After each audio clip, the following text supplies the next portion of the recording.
পরশুরাম ভগবান শ্রীবিষ্ণুর ষষ্ঠ অবতার। এবারে মধ্যপ্রদেশের বিভিন্ন তীর্থভ্রমণে বেরিয়ে পৌঁছে গেছিলাম তার জন্মস্থান, সেই পুণ্যভূমি জানাপাপ কুটিতে। এখানকার আধ্যাত্মিক অনুভূতি আমার অন্তরাত্মাকে নাড়িয়ে দিয়েছিল। আজকের এই ভিডিওতে যাত্রা শুরু করি মধ্যপ্রদেশের রাজধানী ইন্দোর থেকে। সুপ্রভাত বন্ধুরা, এখন বাজে সকাল 10টা। ইন্দোরে আমার আজকে দ্বিতীয় দিন। এই দ্বিতীয় দিনে ইন্দোর থেকে আজকে আমি যাব ভগবান পরশুরামের জন্মস্থান। সেই জায়গাটার নাম হচ্ছে জানাপাত কুটি। এখান থেকে সেই পুণ্যভূমির দূরত্ব প্রায় 27 কিলোমিটার।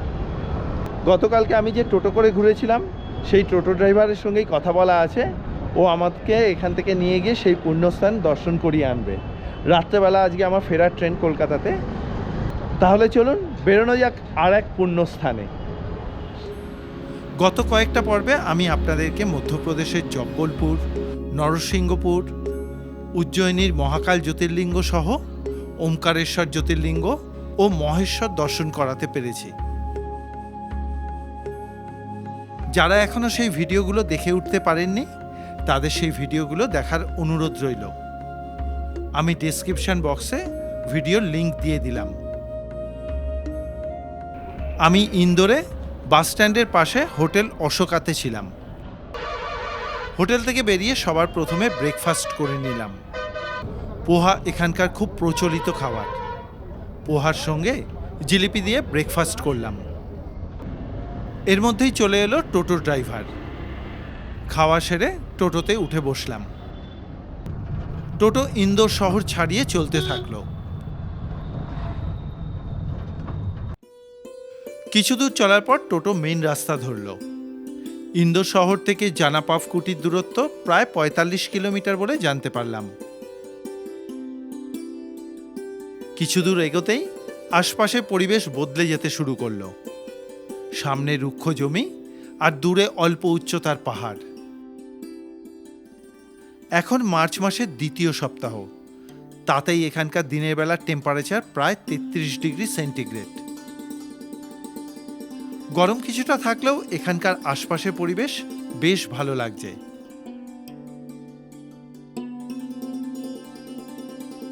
মাঝে মাঝে গমের ক্ষেত দেখতে পাচ্ছি। পথ চলতে ভালোই লাগছে। চলতে চলতে সামনে আরো কতগুলো পাহাড় চোখে পড়ল। টোটো চালক ভাইয়ের থেকে জানতে পারলাম আমাদের এই পাহাড়গুলো পেরিয়ে আরো সামনের দিকে এগিয়ে যেতে হবে। এই রাস্তাটা মহেশ্বর থেকে ইন্দোর যাওয়ার রাস্তা। দেখতে দেখতে আমরা হাইওয়ে ছেড়ে পাশের সার্ভিস রোড ধরলাম। আরো কিছুটা যাওয়ার পর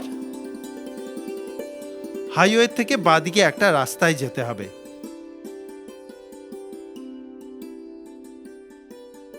টোটো এগিয়ে চলল বাঁদিকে চাষের জমির মধ্যের পথ ধরে। রাস্তার পাশের বোর্ডে লেখা আছে এখান থেকে জানাপাপ কুটির দূরত্ব প্রায় 4 কিলোমিটার মতো। সামনে ওই যে দূরে পাহাড়টা দেখা যাচ্ছে, আমাদের ওই পাহাড়ের ওপরে উঠতে হবে। আরও কিছুটা এগোনোর পর একটা প্রবেশদ্বার পেলাম। এইখানে বন দপ্তরের একটা প্রবেশদ্বার রয়েছে। এই প্রবেশদ্বারের ওপরে কিন্তু লেখা রয়েছে যে ভগবান পরশুরামের জন্মস্থান। চলুন সামনে এগোনো যাক। এরপরে শুরু হলো জঙ্গল পথ। এখন বসন্তকাল, গাছেদের পাতা ঝরার সময়, তাই গাছগুলো পাতাবিহীন হয়ে শুকনো কাঠের মতন দাঁড়িয়ে আছে। বর্ষার সময় এই অঞ্চল পুরো সবুজ হয়ে ওঠে। তখন এখানকার সৌন্দর্য আরো প্রাণবন্ত লাগে। কিছুক্ষণ পরেই আমরা পাহাড়ের ওপরে উঠতে শুরু করলাম। এদিকের রাস্তা বেশ সুন্দর।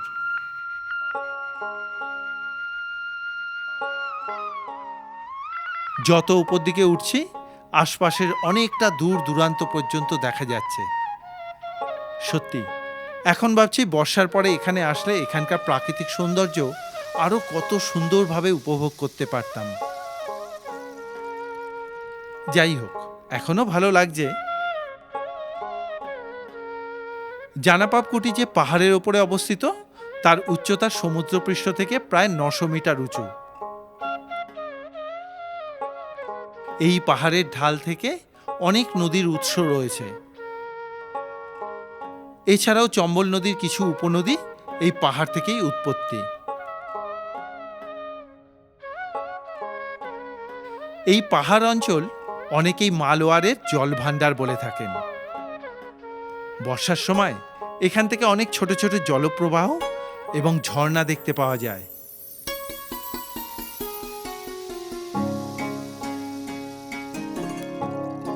এইভাবে বেশ কিছুক্ষণ চলার পর এসে পৌঁছে গেলাম জানাপাপ কুটিতে। মনে করা হয় এটাই ভগবান পরশুরামের জন্মস্থান। ভগবান পরশুরামের জন্মস্থান নিয়ে বিভিন্ন মতামত রয়েছে। কেউ বলেন উড়িষ্যার ব্রহ্মগিরিতে, আবার কেউ বলেন হিমাচলের কাংড়াতে। যাই হোক, আমরা এখন এখানে এসেছি এই মন্দির দর্শন করে নিই। চলুন।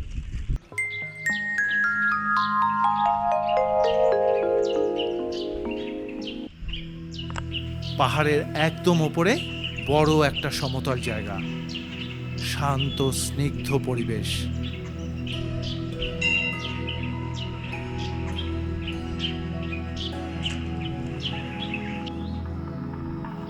পরশুরাম হলেন শ্রী বিষ্ণুর ষষ্ঠ অবতার।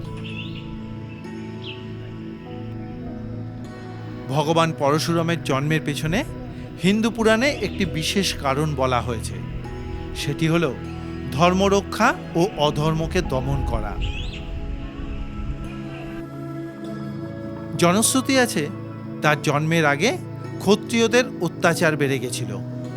অর্থাৎ সে সময় বিভিন্ন রাজা বা ক্ষত্রিয় বংশধরেরা অহংকারী ও অত্যাচারী হয়ে উঠেছিল। তারা ব্রাহ্মণ ও সাধারণ মানুষের ওপর অন্যায় অত্যাচার করত। সে সময় সমাজের ন্যায় ও নৈতিকতা একদম ভেঙে পড়েছিল। তখন দেবতারা শ্রী বিষ্ণুর কাছে প্রার্থনা করেন পৃথিবীকে রক্ষা করার জন্য, ন্যায় প্রতিষ্ঠার জন্য। তখন ভগবান শ্রী বিষ্ণু ঋষি জামদগ্নি ও মাতা রেণুকার ঘরে মনুষ্য রূপে পরশুরাম হয়ে জন্মগ্রহণ করেন। বর্তমানের এই জায়গাতেই শল্য চিকিৎসার সৃষ্টিকর্তা ঋষি জামদগ্নি ও মাতা রেণুকা বসবাস করতেন। ভক্তদের বিশ্বাস এই স্থানেই ভগবান পরশুরাম জন্মগ্রহণ করেন। বহু পুরনো এই মন্দিরে ঢোকা মাত্রই মনের মধ্যে এক অকল্পনীয় শক্তি অনুভব করা যায়, যা আমাদের মানসিক শক্তিকে অপরাজেয় করে তোলে। অদ্ভুত এক শান্তি অনুভব করা যায়।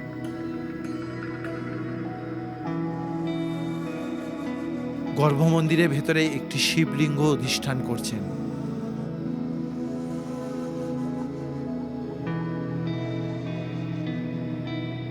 পরশুরাম ছোট বয়স থেকেই অসাধারণ তপস্যা ও শক্তির অধিকারী ছিলেন। তিনি কঠোর সাধনা করে মহাদেবকে সন্তুষ্ট করেন। তার ভক্তি ও সাধনায় প্রসন্ন হয়ে মহাদেব তাকে নিজের শিষ্য হিসেবে গ্রহণ করেন। স্বয়ং মহাদেব পরশুরামকে সব ধরনের অস্ত্র চালনা, যুদ্ধবিদ্যা কৌশল ও দিব্য অস্ত্র ব্যবহারের সমস্ত কিছুতেই পারদর্শী করে তুলেছিলেন। পরশুরামকে তার বিখ্যাত অস্ত্র পরশু অর্থাৎ কুঠার দান করেছিলেন। মহাদেব তাকে আশীর্বাদ করেন অন্যায়ের বিরুদ্ধে লড়াই করে ধর্ম প্রতিষ্ঠা করবেন এবং অপরাজেয় যোদ্ধা হিসেবে থাকবেন।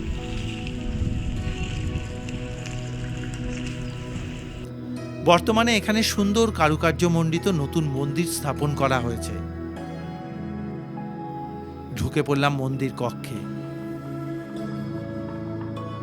রাজস্থানে বেলে পাথর দিয়ে সুন্দর কারুকার্য করে সম্পূর্ণ মন্দিরটি তৈরি করা হয়েছে।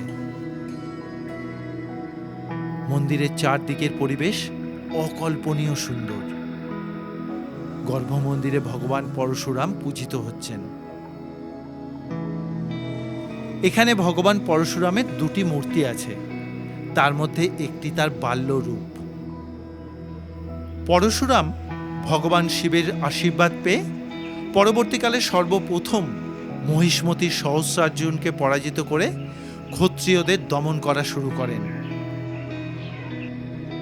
বলা হয় তিনি 21 বার পৃথিবীকে ক্ষত্রিয়দের থেকে বাঁচিয়ে ধর্ম ও ন্যায় প্রতিষ্ঠা করেছিলেন। আবার রামচন্দ্র যখন ভগবান শিবের ধনুক অর্থাৎ হরধনু ভেঙে দেন, তখন পরশুরাম ক্রুব্ধ হয়ে তার সামনে উপস্থিত হন। কিন্তু পরক্ষণেই বুঝতে পারেন যে রামচন্দ্র ভগবান শ্রী বিষ্ণুর অবতার। তখন তিনি শান্ত হয়ে রামচন্দ্রকে আশীর্বাদ করেন। পরশুরামকে চিরঞ্জীবী বলা হয়, অর্থাৎ তিনি এখনো জীবিত আছেন বলে বিশ্বাস করা হয় এবং ভবিষ্যতে কলিযুগের শেষে কল্কি অবতারের গুরু হবেন বলে মান্যতা পায়। মন্দির চত্বরে রয়েছে বহু প্রাচীন কালভৈরব মন্দির। আমি কালভৈরবকে দর্শন করলাম। মন্দির চত্বরেই রয়েছে ব্রহ্মাকুণ্ড। পাহাড়ের এত উপরে সুন্দর একটা জলাশয়। জনশ্রুতি আছে এবং ভক্তরাও বিশ্বাস করেন এই কালভৈরব মন্দিরে পুজো দেওয়ার পরে এই ব্রহ্মাকুণ্ড থেকে 1 ফোঁটা জল তুলে নিয়ে কোনো অসুস্থ রোগীকে পান করালে সে রোগী সুস্থ হয়ে ওঠে। এটা গল্প কাহিনীও মনে হতে পারে, আবার অনেকে এটা বিশ্বাসও করে থাকেন। আমি এই মন্দির চত্বর ভালো করে ঘুরে নিলাম। অপূর্ব সুন্দর দর্শন করলাম।